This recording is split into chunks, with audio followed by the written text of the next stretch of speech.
Smackdown Live UK edition. What can I possibly say about this show? You guys know that I've been very critical of this show because I felt like every week the show is getting worse and worse, and it became worse than Monday Night Raw, something that I didn't knew was possible with this roster. And just like I've said, the show started to feel just like a filler show. If you miss WWE Superstars, WWE Main Event, you don't miss anything, and that was exactly the case with WWE Smackdown Live. But this episode was maybe because of the crowd, maybe because of the matches, but it felt really entertaining. I don't know about you guys, but I really enjoyed it. I really enjoyed segments between Daniel Bryan and The Miz. I felt like it was very entertaining. I really enjoyed the Usos versus the New Day, even though it was like for the 500th time. It was an amazing match, and I really enjoyed Andrade versus Rey Mysterio. I was watching this episode with my girlfriend, so maybe that helped me to enjoy this episode of SmackDown Live as well, but I felt like it was a decent episode. But one thing that really disappointed me is the team of SmackDown for Survivor Series. I feel like it's quite underwhelming. This year's SmackDown Live team that we have for Survivor Series is worse than the team that was rumored to be at Survivor Series, and it's worse than the 2017 one and 2016 one. So this year we're going to have Samoa Joe, The Miz, Daniel Bryan, Rey Mysterio, and Shane McMahon. So let's talk about this in kayfabe wise, right? Why in the hell would you choose Shane McMahon instead of the best Survivor Series competitor in the world, Randy Orton? Shane McMahon or Randy Orton? I pick Shane. Why? I feel like this team is very underwhelming. So this team has Daniel Bryan, The Miz, Samoa Joe, who are really SmackDown Live superstars right now. I understand Rey Mysterio, who just returned to the WWE. It doesn't quite feel like he's a part of SmackDown yet. And then you have Shane McMahon. Shane McMahon is ruining everything that I love about the WWE nowadays. What's up with that? Anyway, the show starts with Paige introducing us to the best in the world, CM Shane McMahon, who comes out here and he says that, you know what, I won the match, but I don't feel like I'm the best in the world. It was something that I did in the heat of the moment. And yes, just like I thought, this is just a build for Survivor Series. And I've said it before, I'm gonna say it again, it doesn't excuse the fact that he ruined the whole World Cup tournament.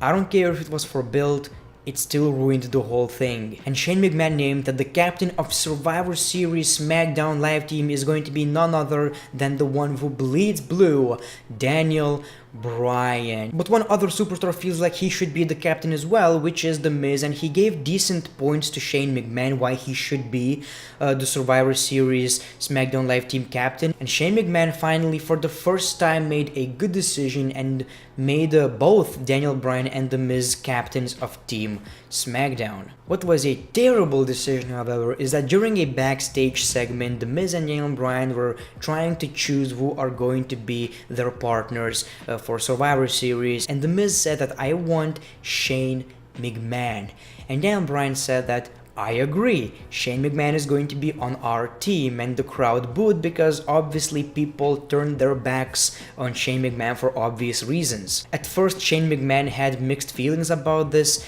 until he accepted to be a part of this team, which was a terrible decision. Again, we don't need to see Shane McMahon on Team SmackDown every year. Why? My favorite part of SmackDown Live, however, was interactions between The Miz and Daniel Bryan. So The Miz would compliment Daniel Bryan on good decisions, Daniel Bryan would do the same, and then they would look at each other, smile, until they would realize that, are we friends or something? And then they would be grossed out. This happened multiple times during the show, and I felt like it was really entertaining. I was genuinely laughing, and it's rare that WWE can do comedy properly. For example, the dance breaks, terrible.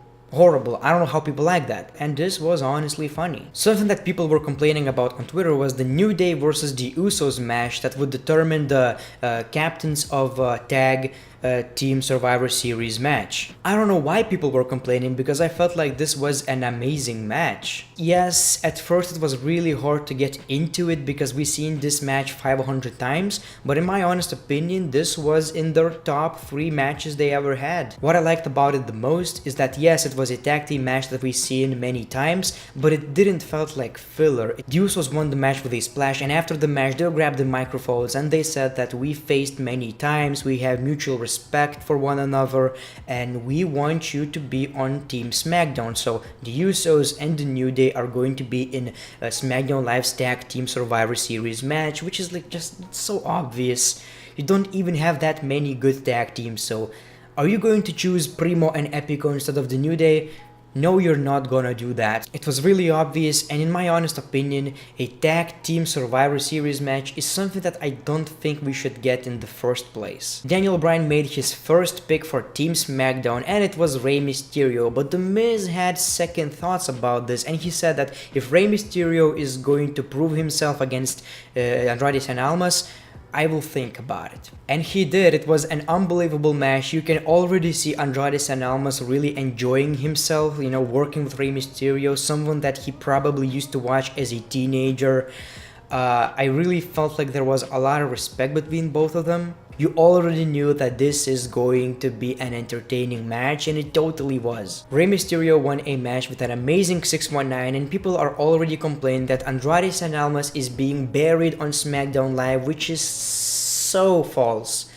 I mean, he's a newcomer on the main roster, and yes, maybe he's not winning matches, but he was always facing top WWE guys. He was facing AJ Styles, Rey Mysterio, which only says that WWE feel like he is on that level. Just give it time. It's not the first time we're seeing something like this, but let's just appreciate the fact that he is facing Rey Mysterio, AJ Styles, and he doesn't look like a jobber. Becky Lynch responded to Ronda Rousey and made great points that Ronda Rousey was kinda making fun of the way that Becky Lynch was trying to get her name into the WWE. It felt like a heelish promo by Ronda Rousey, and that's what Becky Lynch addressed during this promo. She also had a t-shirt that said "The Man." That's interesting, but I'm gonna say this right now, I feel like already Becky Lynch is already the best women's champion we had since 2016.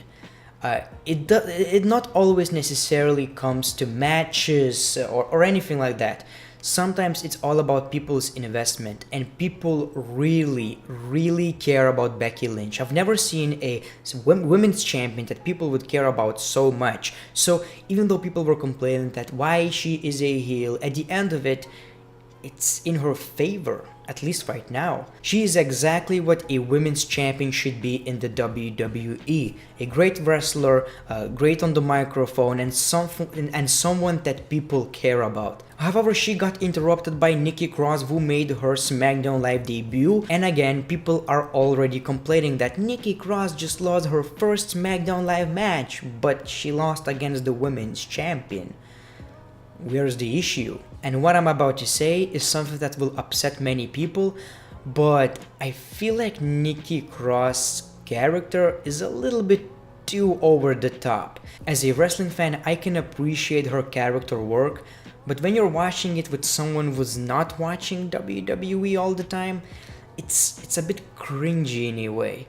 And I hope you understand that. I feel like it's a bit too over the top. What she's doing is great, I like her character, but it's a bit too much. It's the same problem that SmackDown Live is having with the Iconics. The gimmick is great, but it's a bit too over the top. Paige revealed 4 members of Women's Survivor Series team, which is Carmella, Asuka, Naomi, and Sonya Deville. But Mandy Rose interrupts this whole segment, and she doesn't appreciate the fact that Paige chose Sonya Deville instead of her. It's ironic how both of them should not be on this team.